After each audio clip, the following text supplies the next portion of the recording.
আচ্ছা, আমাদের এখানে বলেছে যে কোন সেন্টেন্সে সঠিক সাবজেক্ট ভার্ব এগ্রিমেন্ট ব্যবহার করা হয়েছে। সো আমরা একটু ডি নাম্বার থেকে শুরু করি, কারণ এখানে আমি মনে হচ্ছে যে ডি নাম্বার থেকে শুরু করলে ভালো হবে। আচ্ছা, ডি নাম্বার বলেছে somebody want to speak with you.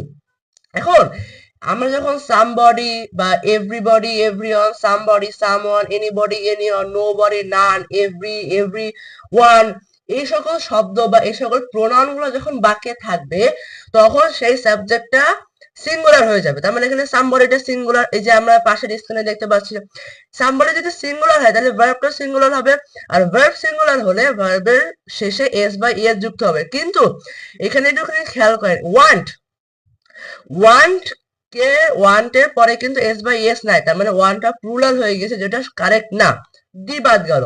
এবার সিতে আসি, নাম্বার বলেছে traffic jams in the parking area was on difficulty for the visitors. এখন এইখানে ট্রাফিক জ্যামস, মনে রাখবেন ট্রাফিক জ্যামস, এখানে জ্যামস এটা কিন্তু একটা প্লুরাল ফর্ম।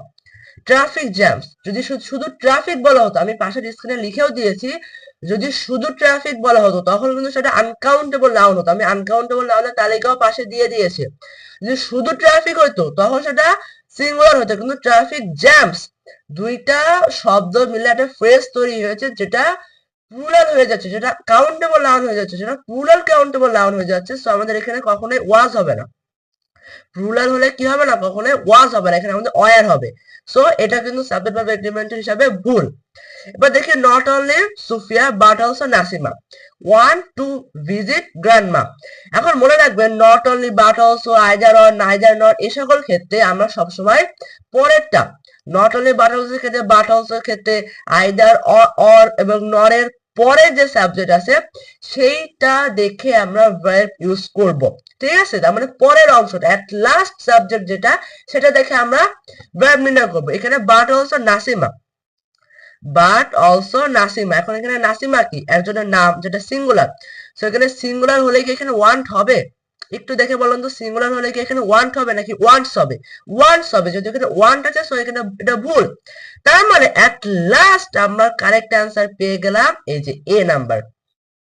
এবার এ নাম্বার কেন কারেক্ট হলো আমি আবারও বলে দিচ্ছি, দেখেন এখানে যখন দেখবেন কোনো বাক্যে প্রিপজিশন আছে এবং প্রিপজিশনের পূর্বে যে সাবজেক্টটা থাকবে, প্রিপজিশনের পূর্বে যে সাবজেক্ট থাকবে সেই সাবজেক্ট অনুযায়ী আমাদের পরের ভার্বটা বসাতে হবে। সেটা এখানে দেখেন, ফর হলো একটা প্রিপজিশন, ফর প্রিপজিশন। সো আমাদের ফরের পূর্বে one problem, one problem. So one প্রবলেমটা কি, একটা সমস্যা, একটা সমস্যা, যেটা হলো একটা সিঙ্গুলার। যদি এখানে সিঙ্গুলার হয়েছে সো আমাদের এখানে ভার্ব দেখেন ওয়াজ সিঙ্গুলার হয়েছে, সব বাক্যটা কিন্তু আমাদের সঠিক হয়ে গিয়েছে। ঠিক আছে, এটা একটু বেশিক্ষণ ধরে এক্সপ্লেন করা লাগলো, কারণ এই প্রশ্নটা কিন্তু অনেক বেশি ইম্পর্টেন্ট। আচ্ছা,